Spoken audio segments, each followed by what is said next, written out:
Baik, dengan mengucapkan Bismillahirrahmanirrahim. Assalamualaikum warahmatullahi wabarakatuh. Waalaikumsalam warahmatullahi wabarakatuh. Baik, perkenalkan kami dari kelompok 1 Fisiologi Hewan dari kelas A akan mempresentasikan yaitu sistem respirasi. Kami yang beranggotakan Denny Bendrianis dengan nomor BP 191042-2003. Saya sendiri Adli Fadlan dengan BP 191042-3017 dan Nopi Ramadhani dengan nomor BP 191042-3021. Nah, berikut merupakan pendahuluan dari materi sistem respirasi.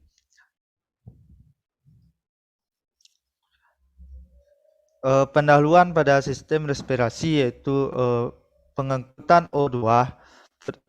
Pertukaran gas antara O2 dengan CO2 terjadi di dalam alveolus dan jaringan tubuh melalui proses difusi. Oksigen yang sampai di alveolus akan berdifusi menembus selaput alveolus dan berikatan dengan hemoglobin atau Hb dalam darah yang disebut deoksigenasi dan menghasilkan senyawa oksihemoglobin atau HBO. Nah, berikutnya itu pengangkutan CO2. Karbon dioksida atau CO2 yang dihasilkan dari proses respirasi sel akan berdifusi ke dalam darah yang selanjutnya akan diangkut ke paru-paru untuk dikeluarkan sebagai udara pernapasan. Berikut merupakan materi-materi pada sistem respirasi yang akan kami bahas pada kesempatan kali ini. Nah, materi yang pertama yaitu ada alat respirasi pada hewan yang akan dijelaskan oleh saya sendiri. Nah, alat respirasi pada hewan terdiri dari dua kelompok, yaitu ada pada hewan invertebrata dan pada hewan vertebrata. Nah, yang pertama yaitu alat respirasi pada hewan invertebrata. Nah, contohnya yang pertama yaitu alat respirasi pada serangga. Nah, serangga memiliki alat pernapasan yaitu trakea. Dan dimiliki oleh serangga dan arthropoda lainnya. Pembuluh trakea bermuara pada lubang kecil yang ada di kerangka luar atau yang disebut exoskeleton, yang disebut spirakel atau stigma. Spirakel berbentuk pembuluh silindris yang berlapis zat kitin dan terletak berpasangan pada setiap segmen tubuh. Spirakel mempunyai katup yang dikontrol oleh otot, dan pada umumnya spirakel terbuka selama serangga terbang dan tertutup saat serangga beristirahat. Oksigen dari luar masuk lewat spirakel, kemudian udara dari spirakel menuju pembuluh-pembuluh trakea, dan selanjutnya pembuluh trakea bercabang menjadi cabang halus yang disebut trakeolus.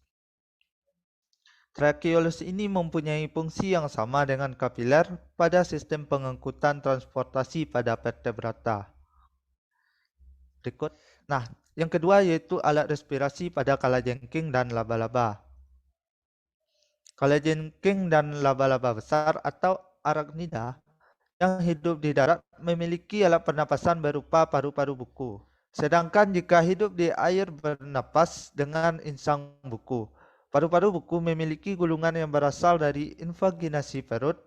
Masing-masing paru buku ini memiliki lembaran tipis atau lamela yang tersusun berjajar dan juga memiliki spirakel. Tempat masuknya oksigen dari luar. Keluar masuknya udara disebabkan oleh gerakan otot yang terjadi secara teratur. Baik insang buku maupun paru-paru buku, keduanya mempunyai fungsi yang sama seperti fungsi paru-paru pada vertebrata. Nah, berikut gambar pada laba-laba yaitu organ respirasi pada laba-laba. Nah, berikut.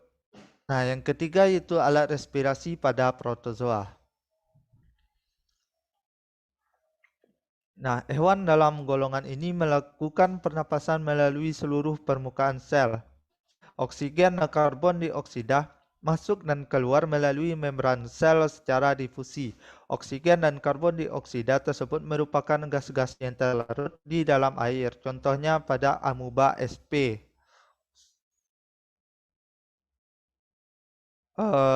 Berikut ada contoh gambar alat respirasi pada protozoa.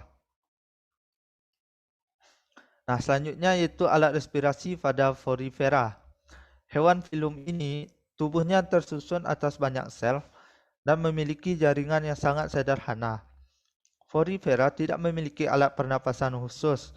Udara pernapasan dipertukarkan langsung oleh sel-sel di permukaan tubuh atau oleh sel-sel leher yang bersentuhan dengan air. Contohnya yaitu Zoonia sp. Nah, selanjutnya yaitu alat respirasi pada Coelenterata. Hewan Coelenterata tubuhnya tersusun atas banyak sel dan memiliki jaringan dan tidak memiliki alat pernapasan yang lengkap. Alat bantu pernapasan berupa lekukan-lekukan lapisan gastrodermal yang berada sedikit di bawah mulut atau sifonoglifa. Namun, sel-sel di permukaan tubuh yang lain juga dapat melakukan pertukaran gas dengan lingkungannya. Contohnya yaitu Aurelia aurita, Hydra sp, dan Metrium sp atau ubur-ubur. Nah, selanjutnya yaitu alat respirasi pada cacing. Golongan cacing atau permes terbagi dalam 3 filum, yaitu pada cacing pipih platyhelminthes pernapasan terjadi di seluruh permukaan tubuh melalui difusi.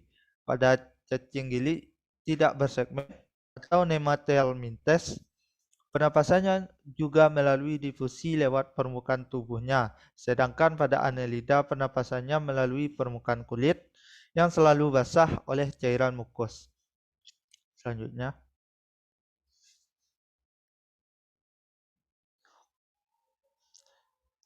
Nah, yang kedua yaitu alat respirasi pada hewan vertebrata. Nah, contohnya yang pertama itu ada alat respirasi pada katak atau amfibi. Pada katak, oksigen berdifusi lewat selaput rongga, mulut, kulit, dan paru-paru, kecuali pada pasir berudu bernapas dengan insang karena hidupnya di air. Nah, katak bernapas dengan insang luar, terus insang dalam, kulit, paru-paru kulit, dan rongga mulut. Nah, yang kedua itu ada alat respirasi pada reptil. Paru-paru reptil berada dalam rongga dada dan dilindungi oleh tulang rusuk. Paru-paru reptil lebih sederhana, hanya dengan beberapa lipatan dinding yang berfungsi memperbesar permukaan pertukaran gas. Pada reptil, pertukaran gas tidak efektif. Sedangkan pada kadal, kura-kura, dan buaya, paru-paru lebih kompleks dengan beberapa belahan-belahan yang membuat paru-parunya itu berstruktur seperti spons. Next.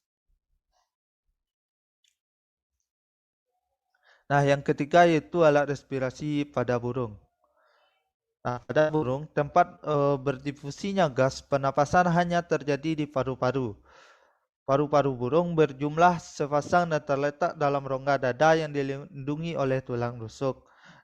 Nah, seperti lihat pada gambar berikut merupakan contoh tahap-tahap respirasi pada burung. Nah, alat pernapasan burung terdiri atas yang pertama lubang hidung, batang tenggorokan atau trakea, cabang batang tenggorokan atau bronkus, kantong udara, dan paru-paru. Next.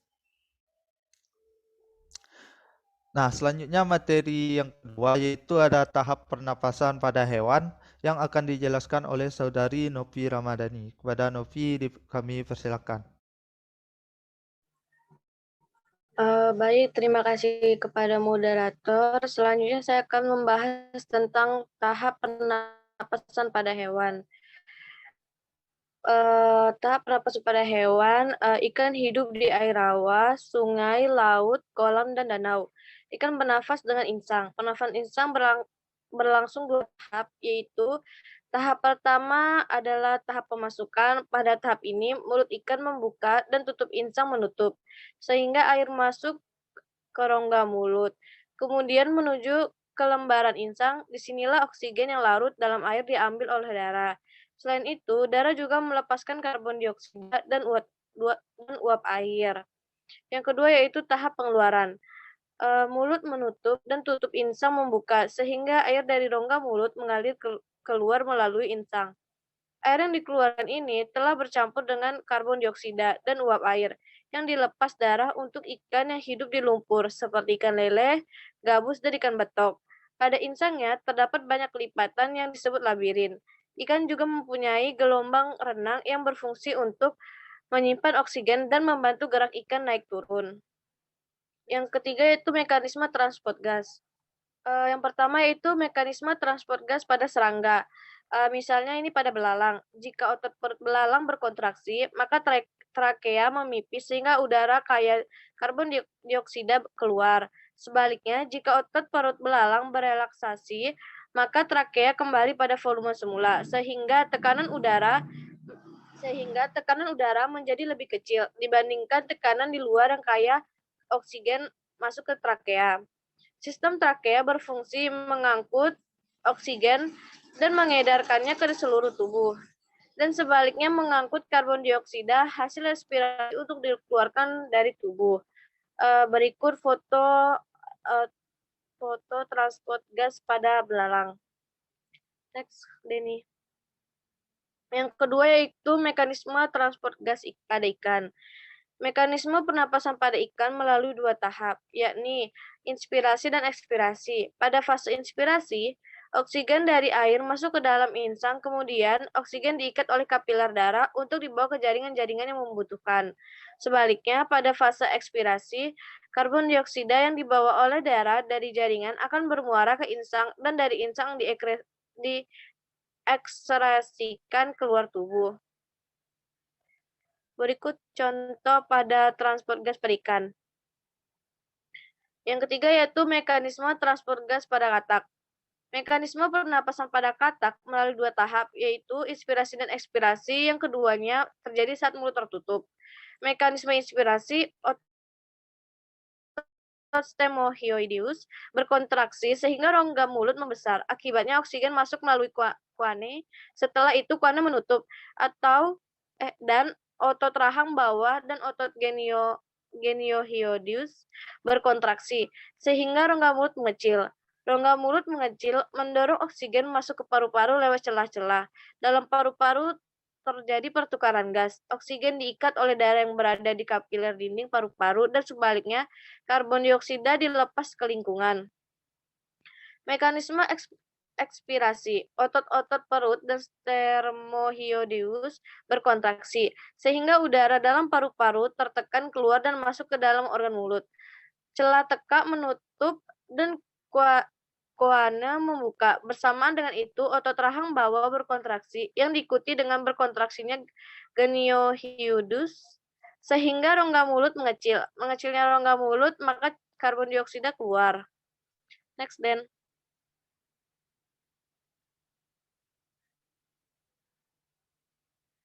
Yang terakhir yaitu mekanisme transport gas pada burung. Mekanisme pernapasan pada burung melalui dua tahap ini, yaitu inspirasi. Disebabkan adanya kontraksi otot antar tulang rusuk atau interkostal sehingga tulang rusuk bergerak keluar dan tulang dada bergerak ke bawah yang mengakibatkan masuknya udara luar. Udara luar yang masuk sebagian kecil ditinggal di paru-paru dan sebagian besarnya akan diteruskan ke pundi-pundi hawa sebagai saat oksigen di paru-paru berkurang, yaitu ketika sayap mengapak ke atas, maka di tulang korokoid terjepit sehingga oksigen masuk ke paru-paru. Sebaliknya, ekspirasi terjadi apabila otot interkostal relaksasi, maka tulang rusuk dan tulang dada kembali ke posisi semula. Sehingga rongga dada mengecil dan tekanan menjadi lebih besar dari tekanan di udara luar. Akibatnya karbon dioksida di paru-paru keluar. Bersamaan dengan pengecilan rongga dada, udara dari kantung hawa masuk ke paru-paru dan terjadi pelepasan oksigen dalam pembuluh kapiler di paru-paru. Berikut contoh transport gas pada burung. Next, Den. Selanjutnya saya kembalikan ke moderator. Baik, terima kasih kepada Saudari Novi Ramadhani yang telah menyampaikan materi kedua dan juga ketiga. Nah, selanjutnya itu materi fisiologi sistem pernapasan pada manusia akan dijelaskan langsung oleh Saudari Deni Vendrianis. Kepada Deni dipersilakan. Baik, terima kasih moderator. Untuk materi keempat yaitu mengenai fisiologi sistem pernafasan pada manusia. Yang pertama yaitu pernafasan paru-paru. Pernafasan paru adalah pertukaran oksigen dan karbon dioksida yang terjadi pada paru-paru. Pernafasan melalui paru-paru atau pernafasan eksterna, oksigen diambil melalui mulut dan hidung pada waktu bernafas. Yang oksigen masuk melalui trakea sampai ke alveoli berhubung dengan darah dalam kapiler pulmonar.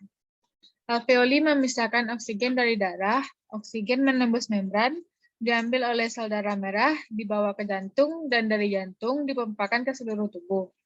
Di dalam paru-paru, karbon dioksida merupakan hasil buangan yang menembus membran alveoli. Dari kapiler darah dikeluarkan melalui pipa bronkus berakhir sampai pada mulut dan hidung. Proses pertukaran oksigen dan karbon dioksida terjadi ketika konsentrasi dalam darah mempengaruhi dan merangsang pusat pernafasan terdapat dalam otak untuk memperbesar kecepatan dalam pernafasan, sehingga terjadi pengambilan O2 dan pengeluaran CO2 lebih banyak.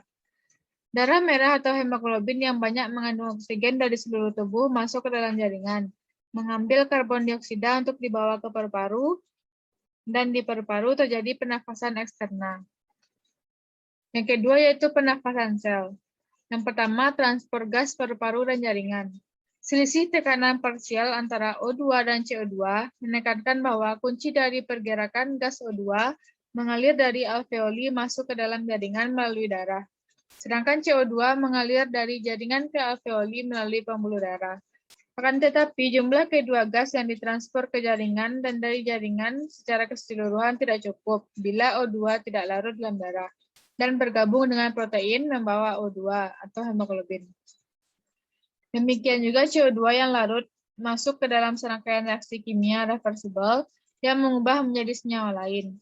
Adanya hemoglobin menaikkan kapasitas pengangkutan O2 dalam darah sampai 70 kali, dan reaksi CO2 menaikkan kadar CO2 dalam darah menjadi 17 kali. Yang kedua yaitu pengangkutan oksigen ke jaringan. Sistem pengangkutan O2 dalam tubuh terdiri dari paru-paru, sistem kardiovaskular. Oksigen masuk ke jaringan bergantung pada jumlahnya yang masuk ke dalam paru-paru. Pertukaran gas yang cukup pada paru-paru, aliran darah ke jaringan, dan kapasitas pengangkutan O2 dalam darah. Aliran darah bergantung pada derajat konsentrasi dalam jaringan dan curah jantung. Jumlah O2 dalam darah ditentukan oleh jumlah O2 yang larut, hemoglobin, dan afinitas atau daya tarik hemoglobin. Yang ketiga yaitu reaksi hemoglobin dan oksigen. Dinamika reaksi hemoglobin sangat cocok untuk mengangkut O2. Hemoglobin adalah protein yang terikat pada rantai polipeptida, dibentuk porfirin dan satu atom besi ferro. Masing-masing atom besi dapat mengikat secara reversibel dengan satu molekul O2. Besi berada dalam bentuk ferro sehingga reaksinya adalah oksigenasi, bukan oksidasi. Yang keempat yaitu transport karbon dioksida. Kelarutan CO2 dalam darah kira-kira 20 kali kelarutan O2, sehingga terdapat lebih banyak CO2 daripada O2 dalam larutan sederhana. CO2 berdifusi dalam sel darah merah dengan cepat mengalami hidrasi menjadi H2CO2 karena adanya anhidrase. Karbonat berdifusi ke dalam plasma. Penurunan kejenuhan hemoglobin terhadap O2 bila darah melalui kapiler-kapiler jaringan. Sebagian dari CO2 dalam sel darah merah bereaksi dengan gugus amino dari protein. Hemoglobin membentuk senyawa karbamino. Besarnya kenaikan kapasitas darah mengangkut CO2 ditunjukkan oleh selisih antara garis kelarutan CO2 dan garis kadar total CO2 di antara 49 mili CO2 dalam darah arterial 2,6 mili di dalam senyawa karbamino dan 43,8 dalam H2CO2. Berikut ini merupakan gambaran mekanisme pertukaran O2 dan CO2 yang terjadi pada manusia. Selanjutnya dikembalikan pada moderator.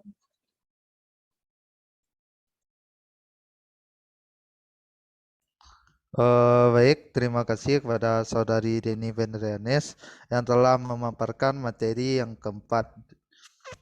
Nah, selanjutnya demikian presentasi dari kelompok kami. Mohon maaf apabila ada kekurangan. Segala kekurangan datang dari kami pribadi dan segala kelebihan datang dari Allah Subhanahu wa taala. Mungkin saya going crazy. ya. Assalamualaikum warahmatullahi They say we should fall in line. Say we too young to stay in love. They got issues with us staying in love, but we just far too crazy. So baby, don't tame me. You found the line, now you pray me. Oh baby, don't fail me, 'cause you really made my fancy work so